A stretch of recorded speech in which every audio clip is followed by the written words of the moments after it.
안녕하십니까. 청소년 복지론 담당하고 있는 손정근 교수라고 합니다. 만나서 반갑습니다. 자, 우리 청소년 복지론, 우리 1교시는 바로 청소년 이해에 대해서 공부를 하도록 하겠습니다. 먼저 청소년 이해는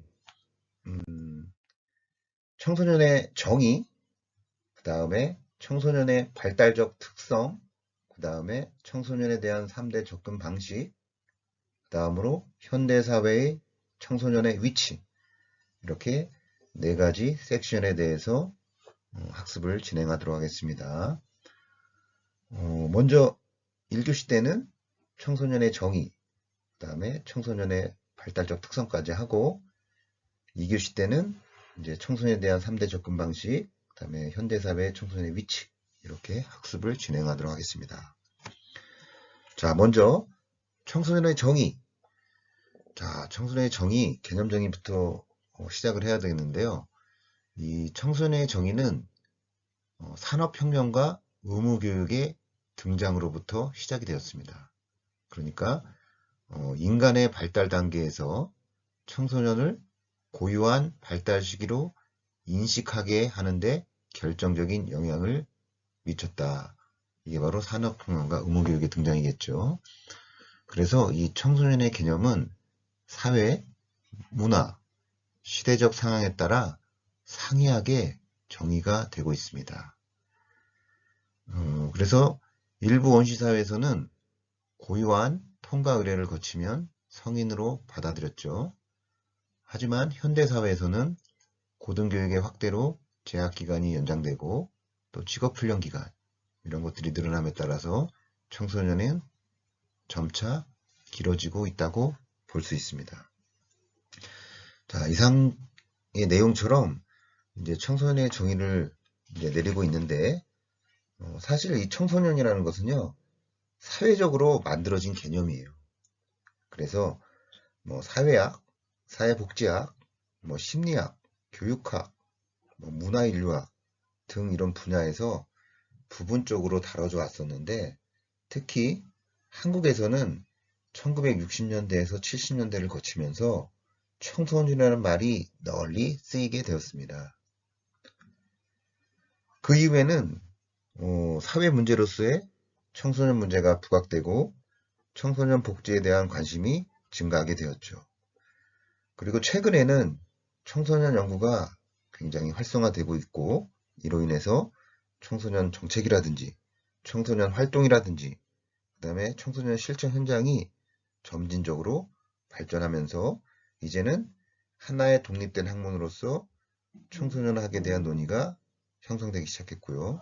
그리고 청소년 복지의 주요 대상인 청소년에 대한 개념을 정의하고 그리고 청소년의 발달적 특성에 대해서 정확히 이해하는 것이 중요하다고 말할 수 있겠습니다. 자, 그리고 이제 청소년 복지에 대해서 조금 더 한번 살펴본다면 사실 우리나라에서 청소년이나 그다음에 뭐 청소년 복지 이러한 개념이 정립되고 또 학문적 정체성이 논의되기 시작한 것은 사실 90년대 이후에요. 얼마 안 됐죠. 그래서 이제 급속한 사회적 변화와 또 청소년들이 문화, 그다음에 뭐 주된 소비자 이런 주충으로 자리를 잡으면서 사실 이제 명확하게 어떻게 정립되지는 못한 채 어떤 정책과 정책과 제도가 함께 시행이 됐었어요. 특히 이제 청소년에 대한 사회적, 국가적 책임을 강조하는 이러한 청소년 복지는 시대와 뭐 정부 조직의 변화, 그 다음에 인터넷과 대중매체로 대표되는 청소년 문화의 급속한 증가와 더불어서 아직 개념이나 뭐 체계화가 되지 못한 상태라고 말할 수 있고요.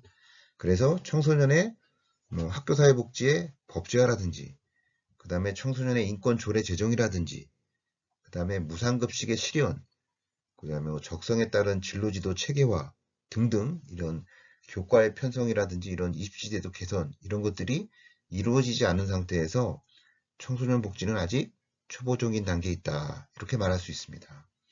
그리고 또 아동이나 뭐 청소년 복지, 그 다음에 청소년 정책, 청소년 복지, 그 다음에 청소년 육성 정책, 그 다음에 뭐 청소년 복지 활동, 다양한 용어로 좀 혼동돼서 쓰기도 있는 것도 사실입니다. 따라서 청소년 문제에 대한 어떤 신체적, 심리적, 사회적 복지가 통합적으로 시향되고 또 접근 방법도 체계적이며 또 전문적으로 접근되어야 할 과제를 안고 있다고 말할 수 있습니다.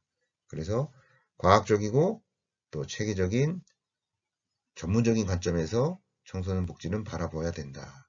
그래서 청소년 복지의 개념은 결국 시대적 상황과 그 다음에 청소년의 특성과 발달, 그 다음에 복지국가의 수준 등등에 따라서 다르게 정의되고 있다. 이렇게 이해하시면 되겠습니다. 자, 이제 청소년의 역사적 정의에 대해서 한번 우리 교재 한번 살펴봤고요. 그리고 이제 청소년과 비슷한 용어들, 먼저 아동. 아동은 말 그대로 초등학교에 다니는 어린 아이라고 말할 수 있겠죠.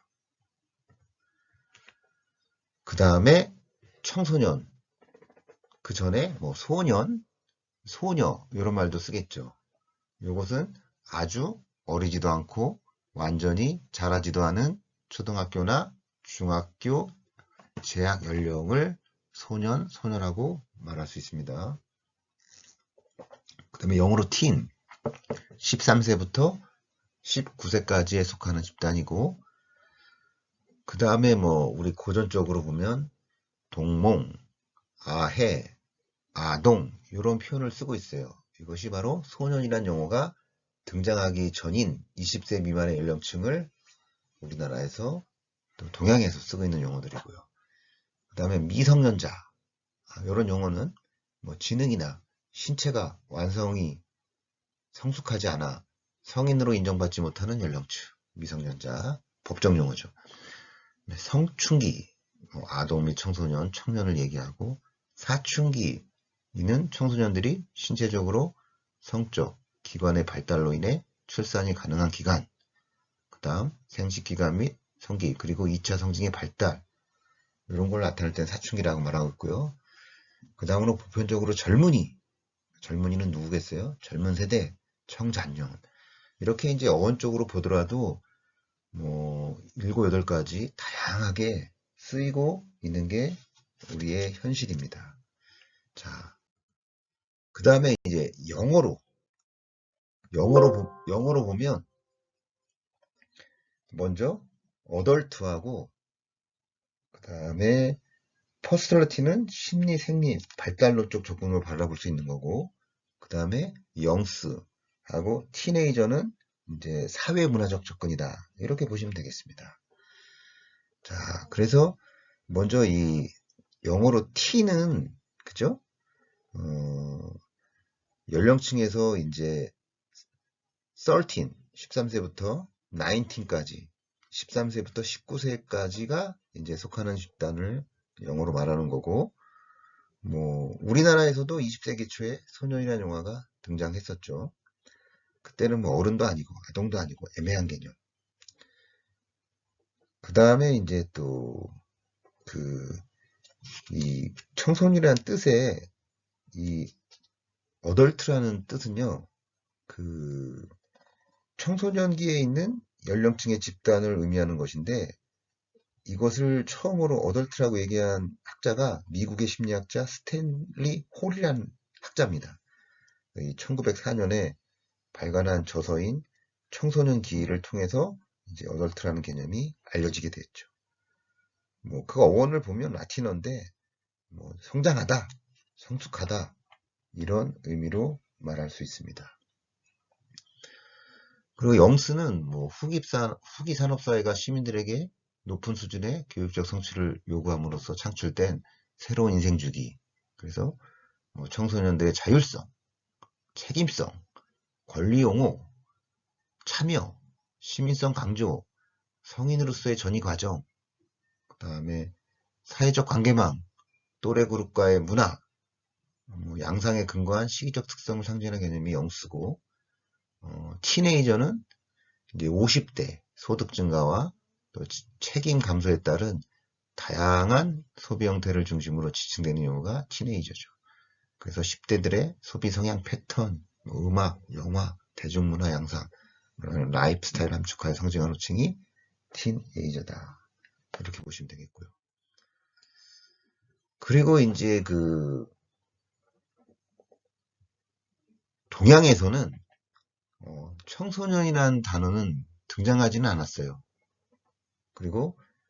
그런데 그 시기에 해당 연령대 언급을 10대, 20대 배움, 결혼과 이렇게 강조를 시켰는데, 동양에서 보면 노노 위정편에 나는 나이 15에 학문의 뜻을 품었고 이런 말이 나오고, 얘기에는 공내편에 사람이 태어나서 10년이면 유라고 하고 하여 이때부터 배우기 시작한다. 그래서 20대를 약이라 비로소 갓을 쓴다. 이제 갓을 쓴다는 거죠. 20세가 되면은. 그리고 이제 유엔에서는 이 청소년을 정의를 어떻게 규정했냐면 15세부터 24세 연령 집단을 영수로 범주했고, 또 하한 연령을 6세부터 상하 연령을 45세까지, 굉장히 폭이 넓죠. 나라마다 규정이 다양하다고 볼 수 있겠습니다. 자, 그래서 이제 우리가 이 청소년에 대해서 역사적 정의, 그 다음에 두 번째 어원적 정의, 세 번째 지금 설명드린 법적 정의, 이렇게 세 가지 섹션에서 한번 알아봤습니다. 그래서 이 청소년의 개념은 결국 어쩌겠어요? 시대마다 나라에 따라서 다양하게 이해되고 있고, 또 한 국가 내에서도 법률과 제도에 따라서 각기 다르게 규정되어 있다. 이렇게 보면 알 수 있겠죠? 그래서 일반적으로 청소년의 범주를 결국은 연령, 나이로 구분하고 있다. 이렇게 이해하시면 되겠습니다. 그런데 이 연령에 따라서 구분하는 것도 사실은 어떤 문제가 있냐면 좀 너무 이렇게 다양하다 보니까 혼돈을 주는 게 참 많이 있습니다. 그래서 각 나라에서 그 나라의 어떤 사회, 문화적 정도에 따라서 법적 차원에서 청소년의 연령 구분을 좀 다르게 규정을 했는데, 사실 우리나라에서도 청소년은 다양한 호칭과 함께 관련 법에 따라서 연령대가 다르게 규정되고 있는 게 현실입니다. 그래서 우리나라에서도 이제 먼저 아동이라는 호칭과 관련해서는 결국 아동복지법에서 나와 있고요. 근데 이때는 18세 미만으로 잡고 있고, 그리고 민법에서는 미성년자를 만 20세 미만이라고 보고 있고, 또 소년법에서는 19세 미만으로 소년을 보고 있고, 또 근로기준법에서는 15세 미만인 자가 근로자로 사용하지 못하게 되고 있고, 이렇다 보니까 우리나라의 어떤 청소년과 관련한 국가 정책의 기본 방향을 제시해 주신 법이 바로 청소년 기본법인데, 이러한 청소년 기본법에서조차도 청소년의 연령 범주를 가장 먼저 9세에서 24세로 규정을 하고 있는데, 사실 이 부분이 중요하다고 볼 수 있어요.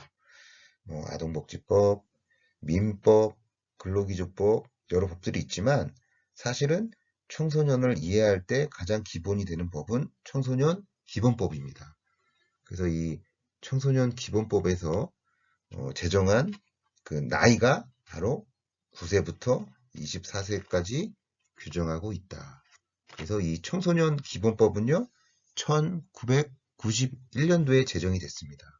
1991년도에 청소년 기본법이 제정이 되었고, 사실 이 청소년에 대해서 법령이 제일 먼저 시작된 것은 1987년에 청소년 육성법이 제정된 겁니다. 이 청소년 육성법이 제정되고 4년이 지나서 91년도에 청소년 기본법이 제정이 되었죠. 그 다음에 이제 청소년을 보호를 해야 되기 때문에 청소년 보호법이 1997년에 제정이 되었고, 그 다음에 이제 청소년 성보호법은 2000년도에 제정이 되었습니다. 그래서 기본적인 기본법, 그 다음에 청소년 보호, 성보호법이 제정된 후에 드디어 2004년도에는 청소년 활동진흥법, 그 다음에 청소년 복지 지원법이 제정된부터 청소년에 대한 복지가 본격적으로 시작되었고, 그 다음에 2014년도에는 학교 밖 청소년 지원에 관한 법률이 제정된부터 더욱더 다양한 분야에서 청소년 복지가 실행이 되고 있었죠. 그 다음에 이제 이 법령은 그렇고 행정 조직에 있어서는 조금 뭐라고 할까, 다양한 부서에서 맡다 보니까 지금까지 청소년 복지가 좀 자리를 잡는데 좀 시간이 걸리지 않았나 이렇게 생각이 듭니다. 그래서 이 청소년 복지는요, 사실 1983년도에 문교부라 그러죠. 이 문교부 청소년과에서 제일 먼저 시작을 했어요. 그러다가 이제 5년이 지나서 1988년도에 체육부 청소년부로 이관을 합니다. 그러다가 또 이제 91년도에 청소년 기본법이 제정된과 동시에 청소년부, 그러니까 체육부 청소년부 청소년 정책 교정실, 여기서 이제 청소년 행정을 맡다가 또 2년이 지나서 93년도에는 문화체육부 소속 청소년 정책실에서 담당했다가, 그 다음에 98년도에는 문화관광국 청소년국이 담당했다가, 그 다음에 2005년도에는 드디어 국가청소년위원회에서 이제 행정조직을 담당을 했죠. 그러다가 이제 또 2008년에는 보건복지가족부 청소년정책실, 그러니까 이제 국가청소년에서 보건복지로 넘어왔습니다. 그러다 또 2년이 지나서 2010년도에는 여성가족부로 이관이 됩니다. 그래서 여성가족부에 있는 청소년 가족정책실, 청소년 정책관, 여기서 이제 행정조직을 갖췄다가 이제 작년에 2023년에는 또 여성가족부에서 소관은 맞는데 청소년 가족정책실에서 이제 청소년 정책관, 그 다음에 가족정책관, 이제 가족정책관이 또 하나 포함됐죠. 그래서 지금 현재 이렇게 이제 청소년의 법령과 행정 조직은 역사적으로 흘러왔다. 보면은 이제 이게 제가 무슨 얘기를 하고 싶냐면요. 법령도 뭐 점진적으로 발달해 왔는데 그거는 좀 어느 정도 좀 이해할 수 있는데, 이 행정 조직이 문교부, 체육부, 문화관광부, 국가청소년, 보건복지부, 여성가족부, 6, 7번씩 막 주기적으로 짧은 기간마다 바뀌다 보니까 하나의 정책을 일괄적으로 집행하기에는 좀 행정조직의 어려움이 좀 있었다. 그러한 이제 청소년의 복지의 좀 특징이라고 이해할 수 있습니다. 자, 이렇게 이제 기본적인 청소년 복지의 법령, 행정조직까지 설명해 드렸고요. 그리고 이제 이 청소년의 정의에 있어서 지금 이제 좌측에 해당 법령이 나와 있고 우측에 연령에 대한 정의가 나와 있죠. 요 도표가 상당히 좀 시사하는 바가 큽니다. 그리고 중요하게 좀 눈여겨볼 부분도 많이 있고, 그래서 이런 법령의 흐름을 이해하는 목적은 옆에 있는 그 연령의 차이를 좀 구분하고 싶은 거예요. 이렇게 청소년 정의가 법령에 따라서 연령에 따라서 많이 변화가 있구나라는 것을 한눈에 볼 수 있는 거고요. 자, 그러면 여기서 보면은 사실 우리가 그 청소년의 명칭이나 뭐 연령이 법령별로 유사하거나 상이하게 나타나는 것은 왜 그러냐면은 각 법령별 입법 배경과 목적, 그 다음에 뭐 적용 대상, 특성, 시대적, 사회적 정책 필요성 등이 각각 달랐기 때문에 이렇게 좀 해당 법령이나 그 다음에 연령에 따라서 변화가 있었다. 이렇게 이해하시면 되고요. 그런데 여기서 하나 중요한 점이 뭐가 있냐면, 이러한 그 청소년 기본법에서 91년도에 제정한 연령이 정확히 나와 있죠.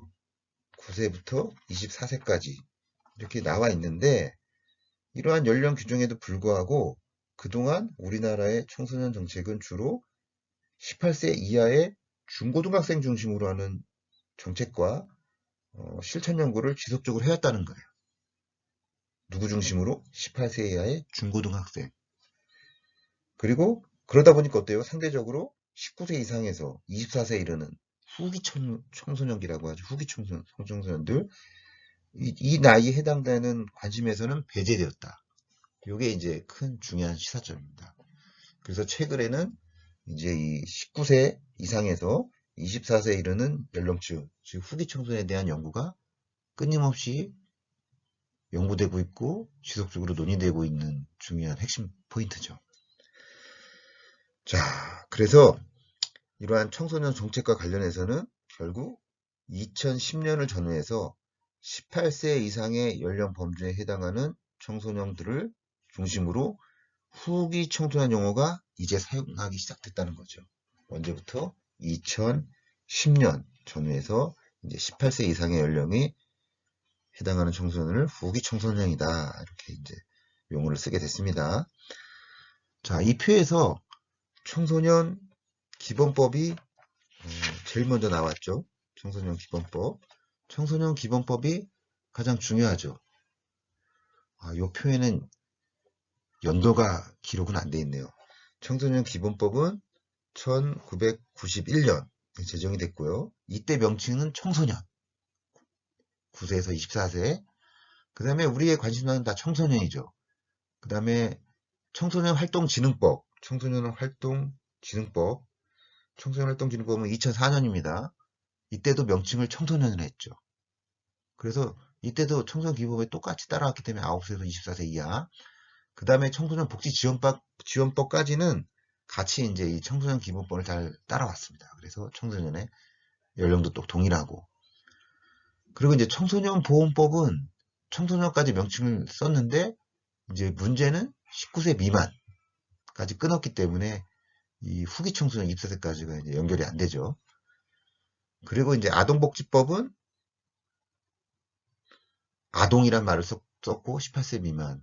우리의 관심사는 청소년입니다. 학교 밖 청소년 지원에 관한 법률, 또 청소년 9세에서 24세 여기까지는 동일한데 그 다음에 이제 그 한부모 가족지원법은 아동이라는 말을 쓰고 소년법은 소년, 청소년 기본법은 청년, 청년고용특별법은 청년, 그 다음에 근로기준법은 연소자, 뭐 형법, 민법은 뭐 형사, 미성년, 미성년자 이렇게 나와 있고 그래서 청소년의 명칭이랑 쓰고 있는 법들을 보면 청소년 기본법, 활동진흥법, 지원법, 청소년 보호법, 아동청소년 성보호에 관한 법률, 이제 그 다음에 뭐 영화, 비디오, 진흥 법률, 음악, 산업 디자인 법률, 게임 산업 법률 이런 정도까지가 청소년에 대한 용어를 쓰고 있죠.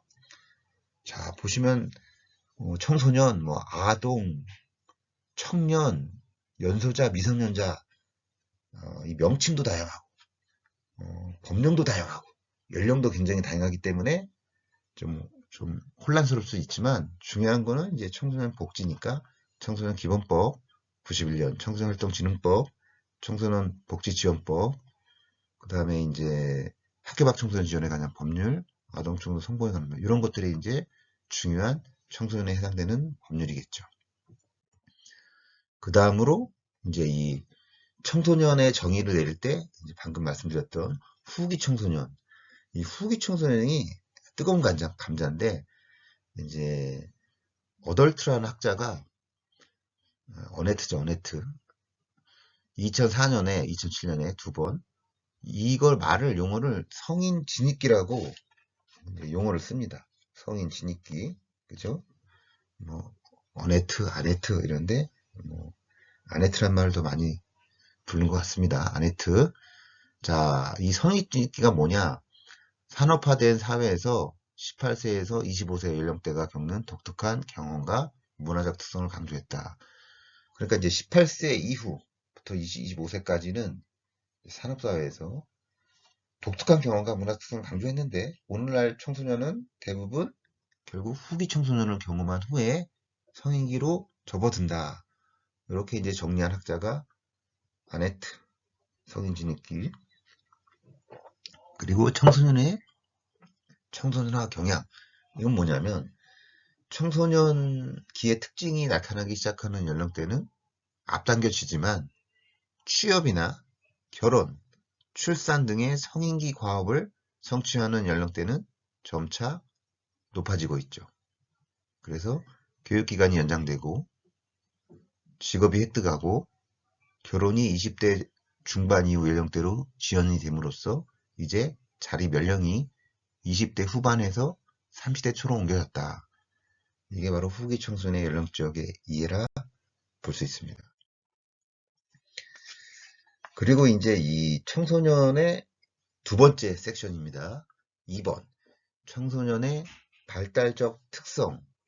자, 청소년의 발달적 특성은 크게 신체적, 성적 발달 하나가 있겠고요. 두 번째는 인지적 발달. 세 번째는 정서적 발달. 네 번째는 사회적 발달. 다섯 번째는 영성적, 신앙적 발달. 이렇게 청소년의 발달적 특성은 5가지로 구분할 수 있다.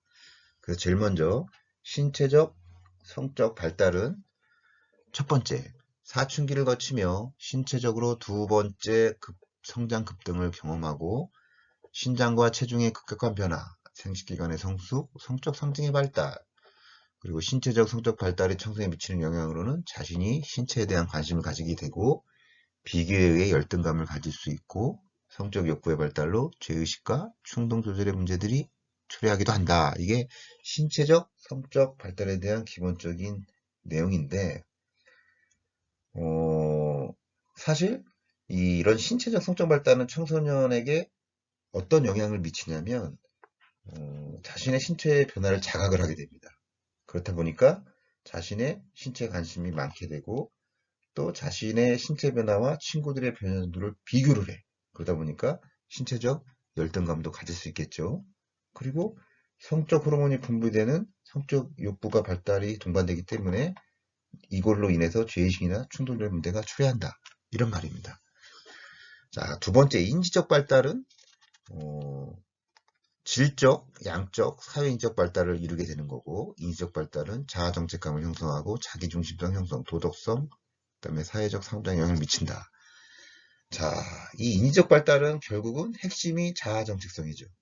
자아정체성이 형성되는 시기인데 이 자아정체성이 굉장히 중요한 특징이 있죠. 뭐냐면 결국 청소년 시기에는 이 자아 정체성이 형성도 되고 발전도 됨과 동시에 때로는 이 자아 정체성이 위기이기도 합니다. 왜냐하면 자아 정체감은 자신이 평가하는 자신의 모습과 또 타인이 보는 나의 모습이 일관되게 통합을 이루는 것을 의미하기 때문이죠. 그리고 또 이 자기중심적인 특성이 가지는데 이때는 뭐 자아중심성이라고 말할 수 있죠. 그래서 이 가상청중과 뭐 개인적우화 이런 개념이 있는데 가상청중은 청소년기에 나타나는 과장된 자아식을 반영하는 거고 그리고 개인적 우화란 청소년이 대단한 존재다, 특별한 존재다 이렇게 이제 이해를 하는 겁니다. 그 다음으로 이 정서적 발달. 정서적 발달은 청소년 초기, 중기, 후기로 나눌 수 있는데 초기에는 성적 충동을 강하게 경험하고 일관성이 없고 불안정한 정서를 나타난다.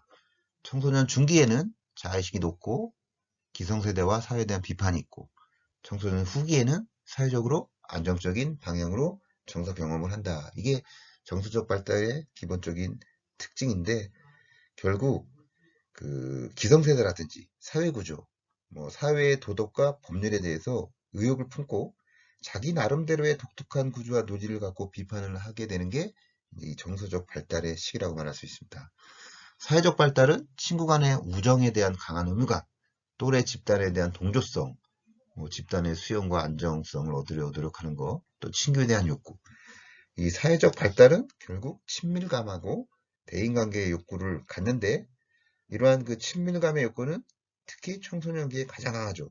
그래서 부모보다는 친구 또래 집단을 좋아하게 되고 그리고 또 이 청소년기에는 사회적 특성은 친교입니다. 친교. 그죠? 친한 친구를 사귐으로써 이제 자기가 좋아하는 스타 이런 이야기도 같이 나누기도 하고 또 텔레비전 인기 프로그램 관심 많이 갖게 되죠. 마지막으로 이제 영성적 종교적 발달. 다섯 번째는 영성적 종교적 개념을 이해하기 시작한다. 그죠? 그리고 인생관을 정립해 나가고, 그리고 삶의 의미, 삶의 목적에 대해 이해하는 시기고, 또 관계성과 연결되어 있다. 그리고 종교적 통찰 가능, 종교에 대한 부정적인 시각을 소유하기도 한다. 자, 그래서 이 파울러라는 학자가 1981년에 인간의 신앙 발달 6단계가 있는데 그 중에서 청소년 시기는 네 번째로서 비분석적이다, 종합적이다, 관습적 신앙의 단계로서 형식적 논리의 사고를 할 수 있는 최초의 능력과 함께 어떤 종교적 상징을 사용할 수 있고 또 자기가 인식해왔던 신앙의 주제에 보다 적극적인 이해를 추구함으로써 이것을 통합하고자 한다. 이런 말을 좀 했습니다. 그래서 많은 청소년들은 결국 자기 성찰의 능력이 확장돼서 자기의 삶과 중요한 관계에 대해서 고찰을 한다. 이렇게 이 부분이 이제 영성적, 종교적 발달이라고 말할 수 있습니다. 자, 시간이 다 된 관계로 이것으로 청소년 복지론 제1주차 청소년에 대한 기본적인 개념에 대해서 알아봤습니다. 학생들 수고 많으셨습니다.